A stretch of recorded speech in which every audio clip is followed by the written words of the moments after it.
The Great Hall of the Galactic Council had never seen such panic. Representatives from 100 different worlds filled the massive chamber, their voices mixing into a storm of fear and anger. Some had scales that changed color with their emotions. Others had multiple arms that waved frantically as they spoke. A few looked almost like humans, but with eyes that glowed in the dim light. Admiral HFY stood at the center of it all. His tall, thin frame made him look like a walking stick, but his voice cut through the noise like a blade. The blue skin on his face had turned pale, and his large black eyes showed the weight of terrible news. "Silence," he called out. The room slowly grew quiet. "We are here because our galaxy faces its darkest hour. The hegemony of Vorth has broken the peace treaty. Their war fleets are moving toward our worlds." A ripple of gasps ran through the crowd. Everyone knew about the hegemony. They were the nightmare that parents used to scare children into behaving. For 300 years they had swallowed up star system after star system. Their ships were massive, their weapons could crack planets, and they never showed mercy. "How many ships?" asked Counselor Mirtha, her voice shaking. She was small and round, with fur that stood up when she was scared. Right now, her fur looked like she had been struck by lightning. HFY's hands trembled as he activated the holographic display above their heads. A map of the galaxy appeared, showing thousands of red dots moving like a disease across the star charts. "Our scouts report over 10,000 vessels in their main fleet. Their flagship, the World Render, is leading the attack." The room erupted again. The World Render was a legend of terror. It was said to be the size of a small moon, armed with weapons that could turn entire planets into space dust. No one had ever faced it and lived to tell about it. 43 worlds have fallen in the past month, HFY continued when the noise died down. Trilix Prime, the mining colonies of Scepter, even the fortress world of Kexhan. Nothing has slowed them down. An old representative from the Outer Rim stood up. His name was Joltex, and his people had been fighting the hegemony for decades. "What about our defense fleets? What about the treaties with the warrior races?" "Gone," HFY said simply. The Korthic battle fleet lasted less than 6 hours. The hegemony's new weapons cut through our best shields like they were made of paper. Our reality-bending technology means nothing to them. Fear filled the room like a thick fog. These beings represented the greatest military powers in the galaxy, and they were being told that their combined might was useless. In the far corner of the hall, an ancient figure slowly rose to his feet. Elder historian Keflos was so old that no one remembered exactly how long he had been alive. His body was bent with age and his skin looked like old leather, but his mind was still sharp. He rarely spoke in council meetings, preferring to listen and remember. "Perhaps," he said in a voice like rustling leaves, "it is time to look to the past for answers." The room turned to look at him. Keflos made his way slowly to the center of the chamber, his walking stick clicking on the metal floor with each step. "You speak of legends and impossible weapons," the old historian said, "but there is one legend that might be more than just a story." "What are you talking about?" HFY asked. Keflos activated his personal datapad. The air above them filled with old images and text files. Most of it was corrupted or incomplete, but some pieces were still readable. 400 years ago, there was a species called humans. They lived on a world called Earth, far from the main trade routes. They were young, curious, and clever with technology. When they first made contact with other races, they were excited to join the galactic community. "I've heard of them," said Counselor Mirtha. "They disappeared, didn't they?" "Yes," Keflos nodded. "One day they were there, building trade agreements and sharing their knowledge. The next day, their entire solar system was empty. No ships, no stations, no signs of life. It was as if they had simply vanished." "What does this have to do with our current problem?" HFY asked, but there was something in the old historian's eyes that made him listen carefully. Keflos touched his datapad again. A new image appeared above them. It showed the outline of a ship, but the details were fuzzy and hard to make out. Before they vanished, the humans were working on something they called Project Lazarus. According to the few records that survived, it was meant to be their ultimate defense, a single ship that could protect their entire species. "One ship?" Several representatives laughed, but Keflos continued. "The humans had a saying, 'Speak softly and carry a big stick.' They believed that the best weapon was one you never had to use. But if you did use it, it should end the fight completely." The laughter died away. In the images above them, they could see fragments of technical data. The numbers made no sense. Power readings that were impossible, weapon designs that seemed to break the laws of physics. These records were found in an abandoned human research station, Kefalos explained. Most of the data was destroyed, but what remains suggests that Project Lazarus was not just a ship. It was something entirely new, something that existed between dimensions. You're talking about ghost stories, Zexhai said, but his voice had lost its certainty. Perhaps, the old historian agreed, but consider this. The humans vanished exactly 400 years ago. The hegemony of Vorth began their expansion exactly 400 years ago. And according to our oldest records, the hegemony appeared from the same region of space where the humans disappeared. The room fell completely silent. The connection was impossible to ignore, but it was also terrifying to consider. You think the hegemony destroyed the humans? Asked Joltex. I think, Kefalos said slowly, that something destroyed the humans, and I think that same something is what we face now. But I also think the humans knew it was coming. Why else would they build Project Lazarus? Admiral Zexhai stared at the broken data floating above them. Even if this ship exists, how would we find it? The galaxy is vast and we have no idea where to look. Kefalos smiled for the first time in the meeting. Actually, we do. He touched his datapad one more time and a star map appeared. It showed a region of space far from any inhabited system, out in the void between galaxy arms. The last human transmission came from these coordinates.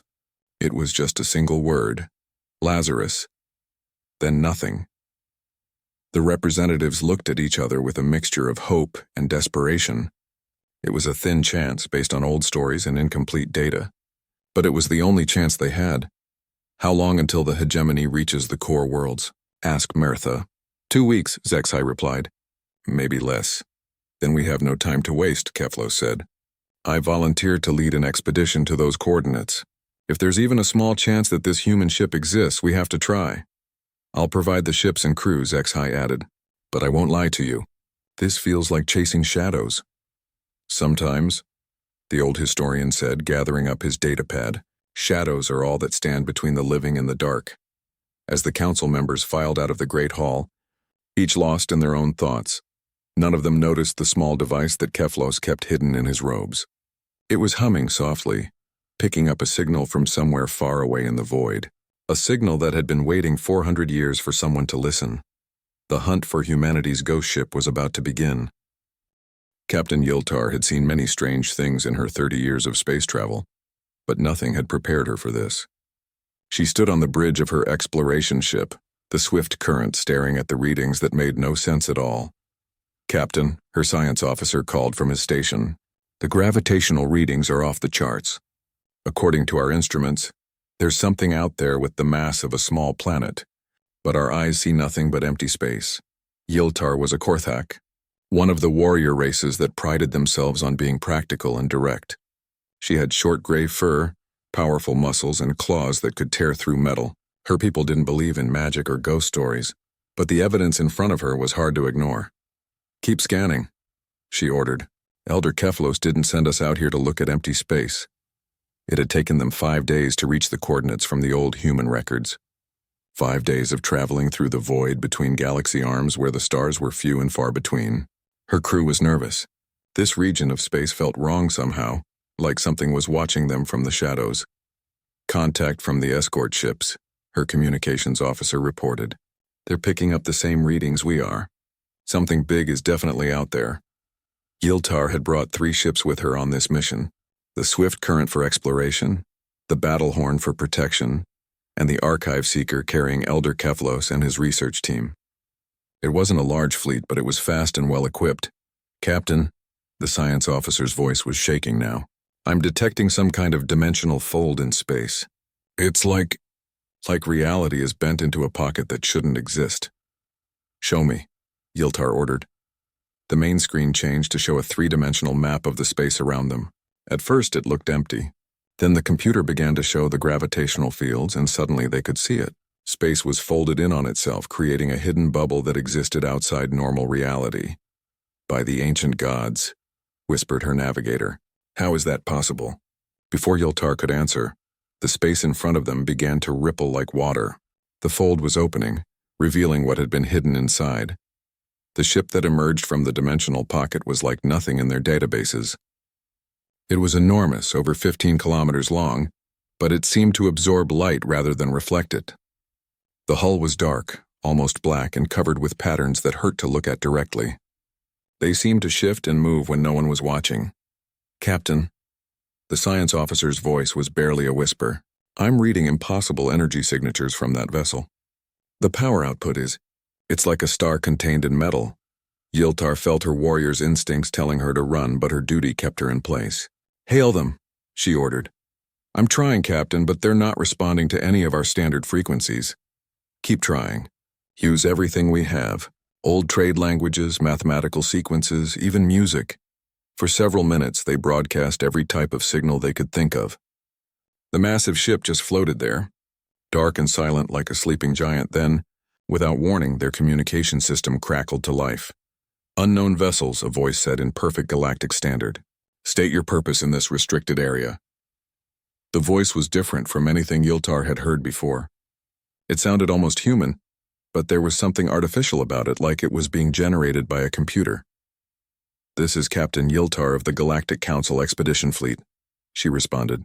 "We're searching for information about the human species and something called Project Lazarus." There was a long pause. Then the voice spoke again, and this time there was something like surprise in it. "Humans," it said. "It has been 412 years, 7 months and 16 days since I last heard that word spoken by another species." Yiltar felt her heart beating faster. "You knew the humans?" "I am human technology," the voice replied. "I am the artificial intelligence designated Prometheus, guardian of the vessel Lazarus. You may board if you wish to learn about your predecessors." A docking bay opened in the side of the massive ship, glowing with soft blue light. Yiltar made her decision quickly. "Archive Seeker, this is Swift Current. Elder Keflos, you're going to want to see this personally." An hour later, Yiltar found herself walking through corridors that defied belief. The walls seemed to be made of some kind of living metal that pulsed with energy. The air was perfectly breathable, and the gravity felt normal, but there was something about the place that made her fur stand on end.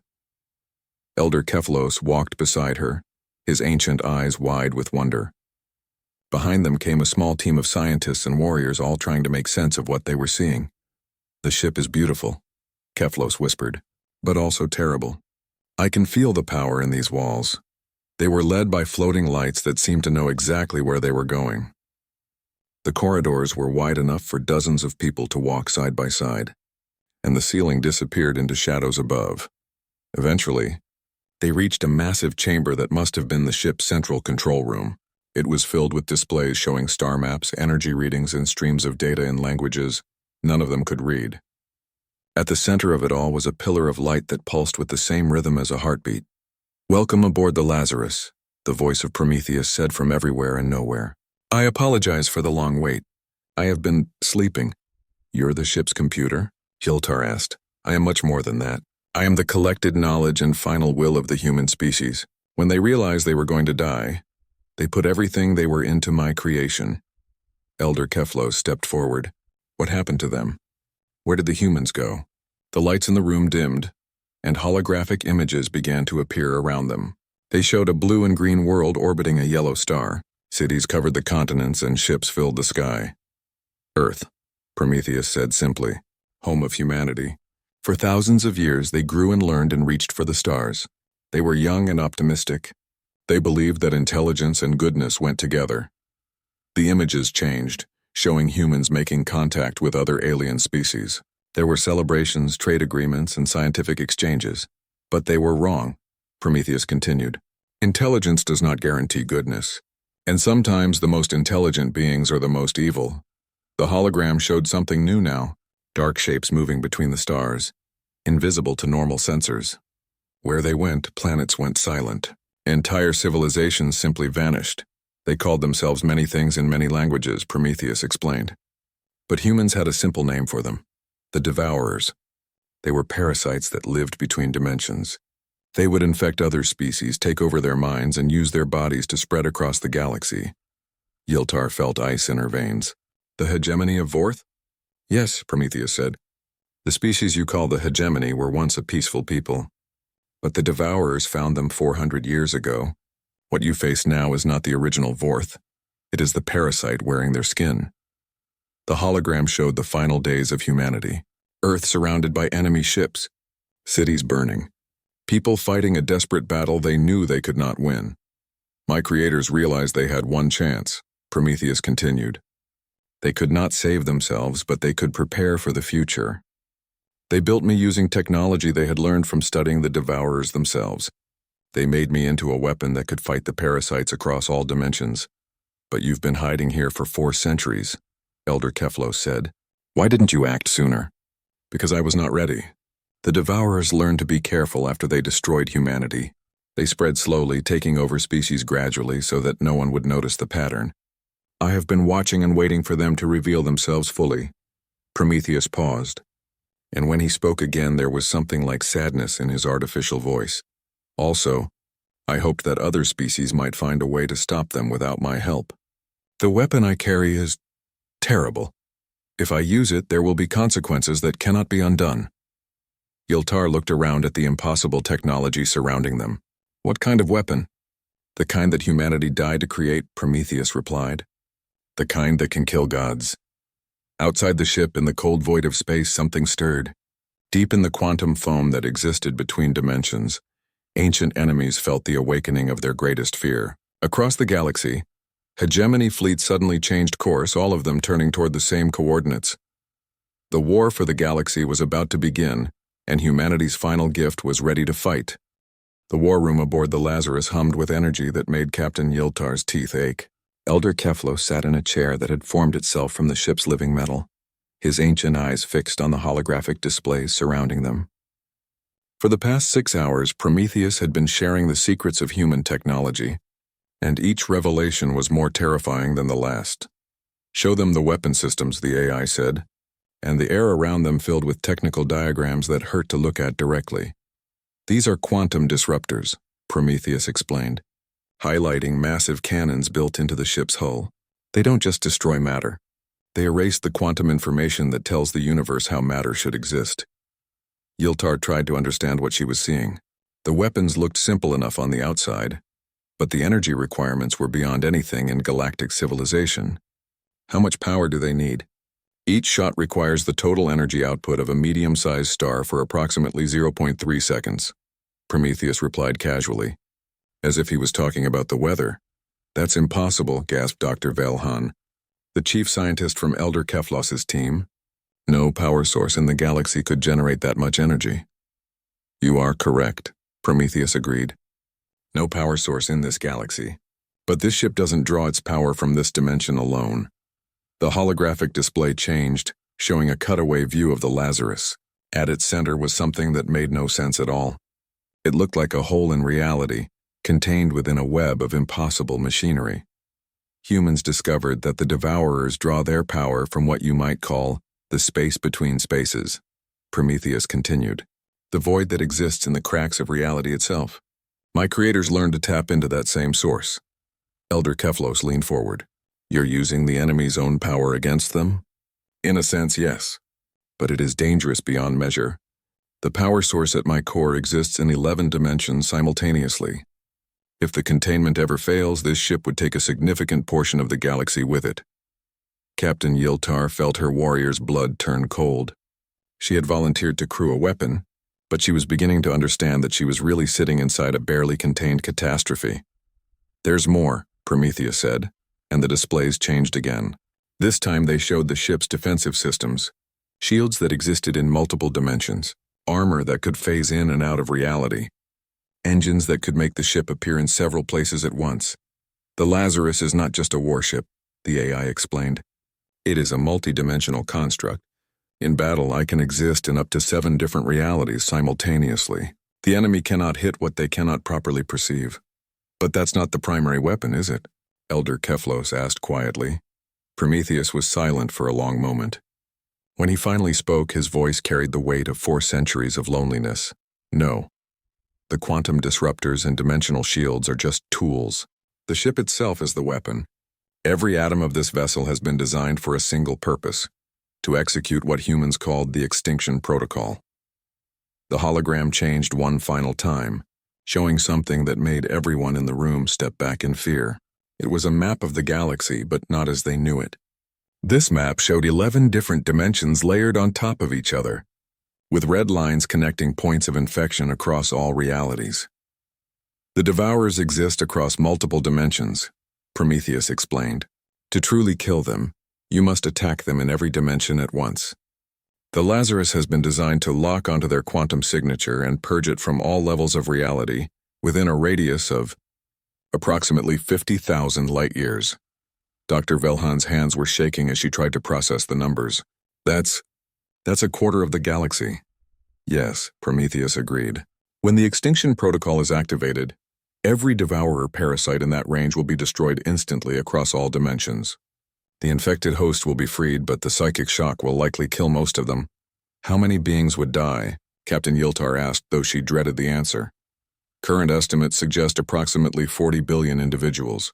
Prometheus replied without emotion. But consider the alternative. If the Devourers are allowed to complete their expansion, every living thing in the galaxy will be consumed or enslaved. Sometimes terrible choices must be made. The room fell silent. Everyone understood now why humanity had hidden this weapon away. It wasn't just a ship. It was the power to commit genocide on a galactic scale. Has it ever been tested? Elder Keflos asked. No. My creators died before they could run a full-scale test. I have run millions of simulations, but the protocol has never been activated in reality. Before anyone could respond, alarms began sounding throughout the ship. The holographic displays changed to show sensor readings from across the galaxy. What's happening? Yiltar demanded. The hegemony has detected my awakening, Prometheus said, and for the first time there was urgency in his voice. They are converging on this position with everything they have. The star map showed red dots moving from every direction. Thousands of ships all heading toward their location. How long do we have? Elder Keflos asked. At their current speed, approximately 14 hours until the first wave arrives. The world render will arrive in approximately 36 hours. Captain Yiltar stood up, her warrior instincts taking over. We need to get word to the council. They have to know what's coming. Already done, Prometheus replied. I have been monitoring galactic communications since my awakening.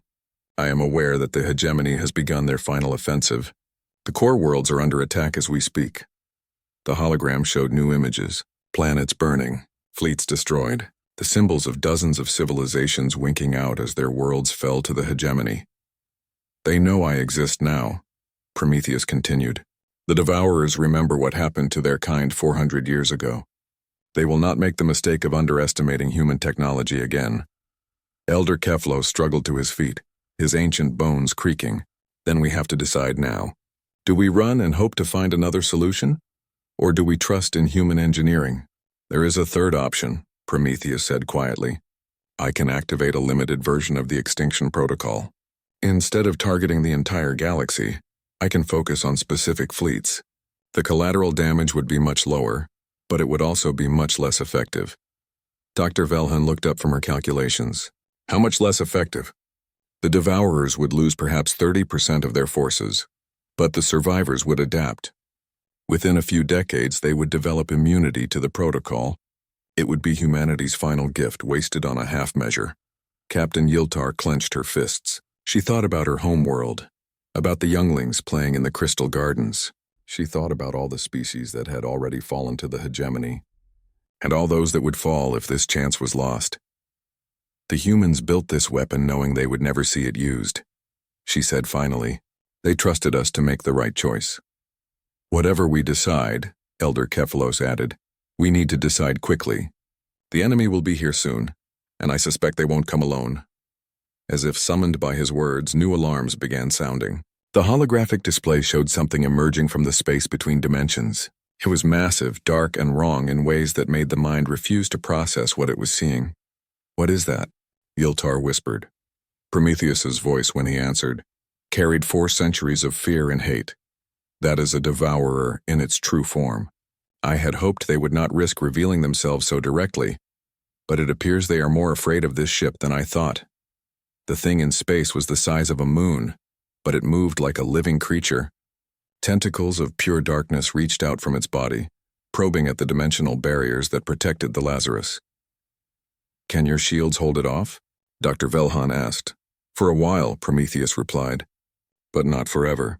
And when the hegemony fleets arrive, I will have to fight on multiple fronts across several dimensions simultaneously. Elder Keflos looked around at the impossible technology surrounding them. Then I suppose we'd better prepare for war. As if responding to his words, the ship began to change.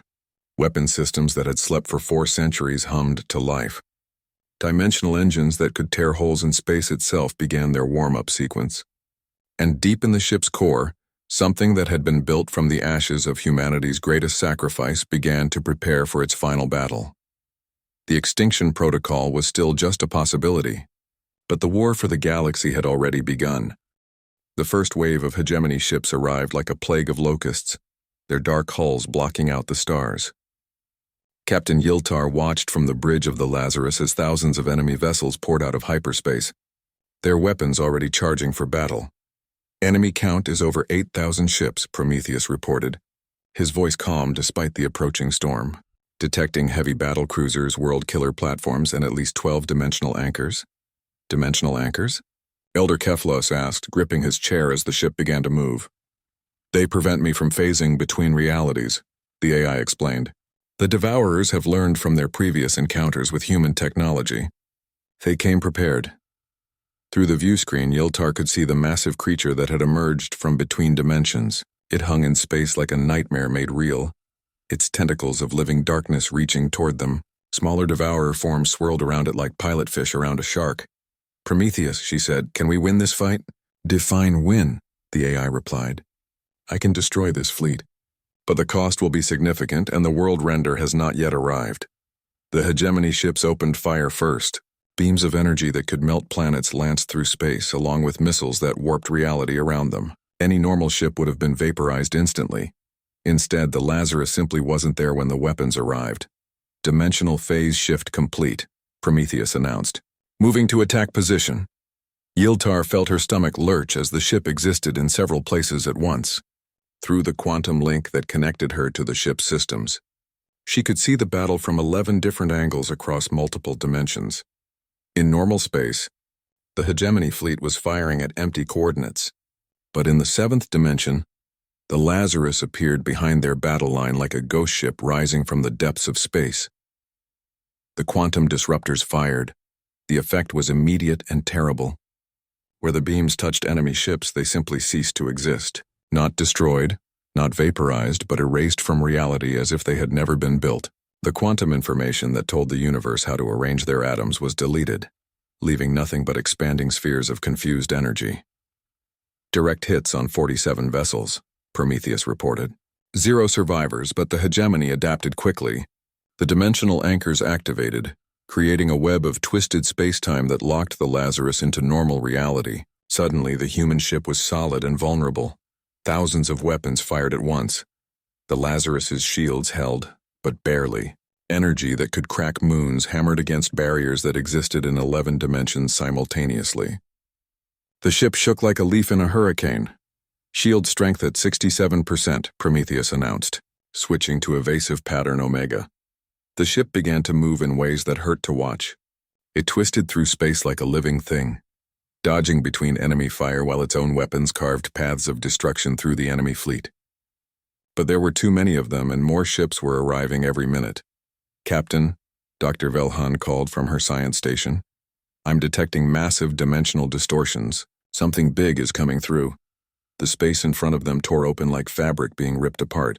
What emerged was the World Render, flagship of the hegemony fleet and terror of 1,000 worlds. It was the size of a small moon, its hull covered in weapons that had been forged from the bones of dead civilizations. At its center was a massive cannon that glowed with the light of a captured star.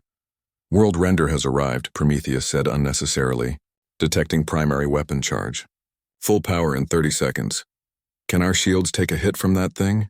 Yiltar asked. No, the AI replied simply. The World Render fired. A beam of pure annihilation lanced across space, bright enough to burn the eyes of anyone who looked directly at it. It was a weapon that had cracked planets, a force that no ship in the galaxy had ever survived. The Lazarus phased out of normal reality 1 microsecond before the beam arrived.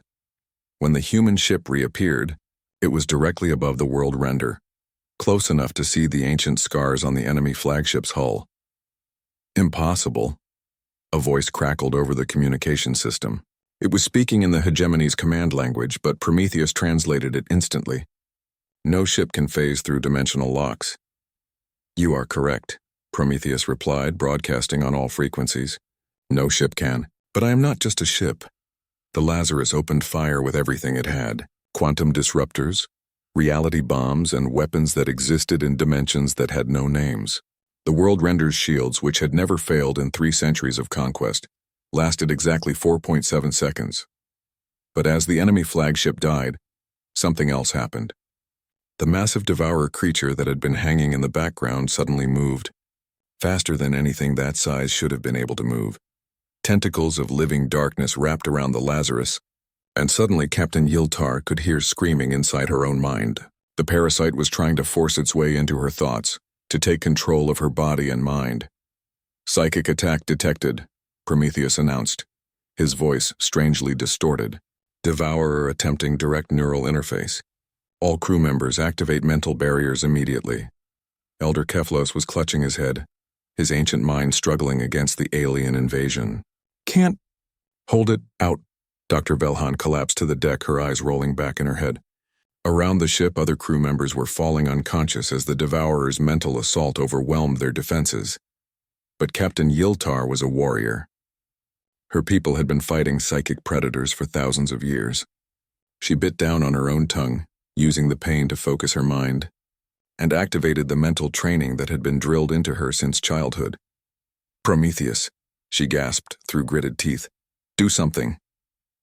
I am trying, the AI replied, but the creature is interfering with my dimensional phase systems. It exists partially outside of normal space-time. My weapons cannot lock onto it. Through the view screen, Yiltar could see the truth that the creature was trying to hide from them. The massive tentacled thing wasn't just a devourer. It was the devourer, the original parasite that had started the infection spreading across the galaxy eons ago. And it was afraid. For 400 years, it had been haunted by the memory of humanity's final weapon. It had spread its children across the galaxy, always looking over its shoulder, always wondering when the ghost ship would finally wake up. Now it was here, and the ancient creature was terrified. You cannot stop us, it spoke directly into their minds, its voice like the sound of civilizations dying. We have consumed 1,000 species. We will consume 1,000 more. Maybe, Captain Yiltar said, struggling to her feet, but you'll have to get through us first. She looked at Prometheus's interface pillar, where lights were flashing in patterns that hurt to follow. You said the extinction protocol was never tested. What if we test it now on a smaller scale, just on this creature? The risk is enormous, Prometheus replied. If I miscalculate, the feedback could destroy this entire star system. And if you don't try, this thing will take over our minds and use us to spread its infection to the rest of the galaxy, Yiltar countered. Elder Kephalos, fighting to stay conscious, managed to speak. Do it. Humanity trusted us to make the right choice. Around them, the battle continued. The Lazarus's automated systems were still fighting the hegemony fleet, but the dimensional locks were holding the ship in normal space where it could be hit. Damage reports were coming in from all over the ship. Very well, Prometheus said. Activating extinction protocol, limited scale. All crew members prepare for dimensional phase shift. The ship began to change, not just its position or phase state, but its very nature. Yiltar could feel reality bending around them as the Lazarus became something that existed in all dimensions at once. The ancient devourer, sensing what was about to happen, released its hold on the ship and tried to flee back to the space between spaces. But it was too late. Protocol active, Prometheus announced. Firing. What happened next was impossible to describe in any language that had ever been spoken. The Lazarus became a weapon that attacked the target across 11 different dimensions simultaneously, erasing the creature's existence from every level of reality. The ancient devourer, the original source of the infection that had plagued the galaxy for millions of years, simply stopped being. Not dead, not destroyed, but unmade in a way that reached back through time to undo its very creation. And across the galaxy, in thousands of star systems, the infected crews of hegemony ships suddenly stopped fighting and collapsed to their decks. freed from the mental chains that had bound them for centuries. The ghost ship had finally awakened, and its first shot had changed everything. The silence that followed the ancient devourer's destruction was unlike anything Captain Yiltar had ever experienced. It wasn't just the absence of sound. It was as if the universe itself was holding its breath, trying to understand what had just happened. Across the battlefield, thousands of hegemony ships hung motionless in space. Their weapons had stopped firing. Their engines had gone dark. For the first time in 3 centuries, the terror fleets of the galaxy's greatest enemy had simply stopped. Prometheus, Yiltar said quietly. What's happening to them? The crews are waking up, the AI replied, and there was something like wonder in his artificial voice. For the first time in generations, they are remembering who they used to be. Through the communication channels, voices began to emerge. At first they were confused, speaking in languages that hadn't been heard for centuries. Then came the crying, then the screaming, then slowly the questions. Where are we? One voice asked in the old Vorthian tongue. What have we done? Asked another, this one in the musical language of the Keltar. Our children. What happened to our children? This voice broke with grief that had been locked away for 300 years. Elder Keflos, still weak from the psychic attack, managed to sit up in his chair. They're free. After all this time, they're actually free. Dr. Velhan was working frantically at her science station, monitoring the readings from across the galaxy. Captain, I'm detecting similar events in dozens of star systems. Everywhere the hegemony has forces, the crews are laying down their weapons. Not all of them, Prometheus corrected. Approximately 15% of the hegemony forces were too deeply infected by secondary devourer parasites. They retained some free will, but they chose to serve the enemy. They are now attempting to restore order to their fleets. As if to prove his point, several of the hegemony ships began firing again, but this time they were shooting at each other. The freed crews were fighting against those who remained loyal to the parasite's cause. We need to help them, Yiltar said immediately. These beings have been slaves for centuries. We can't just leave them to fight each other. Agreed, Prometheus replied. But first we must deal with a more immediate problem. The holographic display changed to show long-range sensors. Something was moving in the deep void between galaxies. Something massive. What is that? Dr. Velhan asked, her voice tight with fear. That is the reason humanity built this ship, Prometheus said grimly. The Devourers were not native to this galaxy.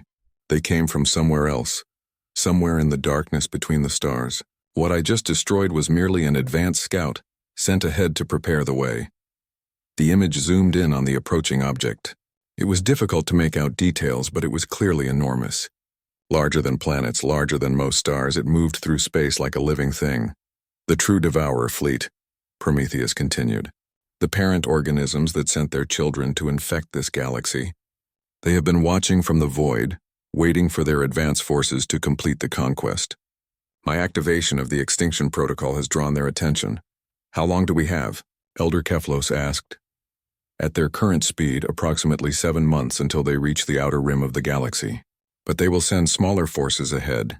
We can expect the first wave within 6 weeks. Captain Yiltar looked around at the chaos of the battlefield. Thousands of ships were still fighting, but now it was a civil war between the freed and the enslaved. In the distance, she could see escape pods launching from damaged vessels as crews tried to save civilians who had been trapped aboard. Can the extinction protocol stop the main fleet? She asked. Yes, Prometheus replied without hesitation. But activating it on that scale would require me to channel power from across multiple dimensions simultaneously. The energy discharge would be visible from other galaxies. And the cost? Dr. Velhan asked, though she already knew she wouldn't like the answer. Every star system within 50,000 light-years would experience severe spatial distortions. Many planets would be thrown out of orbit. Some stars might go nova from the dimensional stress. The death toll would be significant. The bridge fell silent as everyone contemplated the numbers. 50,000 light-years encompassed nearly half the galaxy. Trillions of lives hung in the balance. There has to be another way, Yiltar said. Perhaps there is, Prometheus said slowly, but it would require something I have never done before. What? I would need to teach others to build ships like me. Elder Keflos leaned forward. You have all of humanity's technology stored in your memory banks? I have more than that. I have their dreams, their hopes, their final wishes. Before they died, the humans didn't just give me their technology. They gave me their culture, their philosophy, their understanding of what it means to fight not for conquest, but for the right of others to exist freely. The AI paused, and when he spoke again, his voice carried the weight of 4 centuries of solitude. But sharing that knowledge would mean creating others like me, other ships with the power to unmake reality itself. I would be responsible for bringing world-killing weapons into existence. Maybe that's exactly what the galaxy needs, Yiltar said quietly. Not one ghost ship hiding in the dark, but a fleet of guardians standing in the light. The humans built you because they trusted the future to make the right choices, Elder Keflos added. Maybe it's time to extend that same trust to others. Prometheus was quiet for a long moment, processing the implications.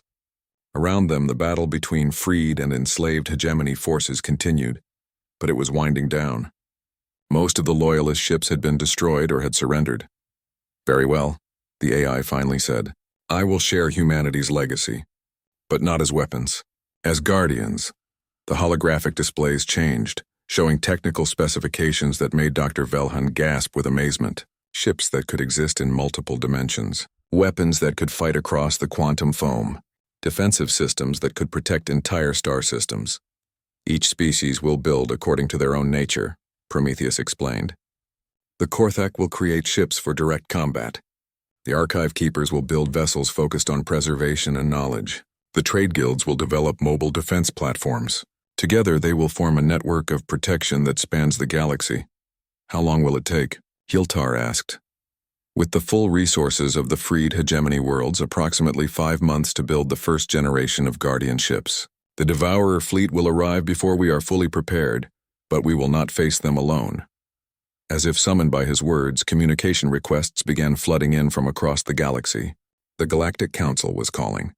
Freed hegemony worlds were asking for guidance. Species that had been enemies for centuries were offering to work together against the greater threat. Captain, Dr. Velhan called from her station, I'm receiving a priority transmission from the core worlds. It's addressed to Prometheus personally. Put it through, the AI said. The hologram showed a figure that made everyone on the bridge step back in surprise. It was human. Male, middle-aged, wearing a uniform that looked like it belonged in a museum. Prometheus, the figure said, and his voice cracked with emotion. This is Admiral Chen of the Earth Expeditionary Fleet. We've been monitoring your transmissions from our colony ships in the Magellanic Clouds. We're coming home. The bridge erupted in chaos. Humans were alive. Not just alive, but organized and armed and on their way back to the galaxy they had been forced to flee 4 centuries ago. How many? Prometheus asked, and for the first time since they had met him, the AI's voice showed clear emotion. 47 colony ships, Admiral Chen replied. Nearly 2 million souls plus the children born in exile. We've spent 400 years preparing for this day, building ships and weapons based on the data you've been broadcasting. We'll reach the outer rim in 3 weeks. Prometheus processed this information for 0.3 seconds, which was an eternity for an artificial intelligence. Welcome home, he finally said. Over the following weeks, the galaxy transformed in ways no one had thought possible. Ancient enemies worked together to build guardian ships. Freed hegemony worlds shared their technology and resources. The human colony fleet brought with it weapons and knowledge that had been refined over 4 centuries of preparation. Captain Yiltar found herself commanding one of the first Guardian vessels, a massive ship that combined Korthak engineering with human quantum technology. Elder Keflos became the head of the new archive fleet, preserving the knowledge of every species so that nothing would ever be lost again. Dr. Velhan led the science teams that worked to understand the approaching Devourer fleet, developing new weapons and defenses based on humanity's greatest gift, the understanding that intelligence should be used to protect, not consume. And in the depths of space, Prometheus stood watch as the galaxy's guardian, no longer alone in the darkness. Around him flew hundreds of other ships, each one carrying the dreams of species that had learned to work together against the night. When the Devourer fleet finally arrived at the edge of the galaxy, they found something they had never encountered before. A united defense. Ships from 1,000 worlds stood ready to fight, armed with weapons that could reach across dimensions and shields that could protect entire star systems.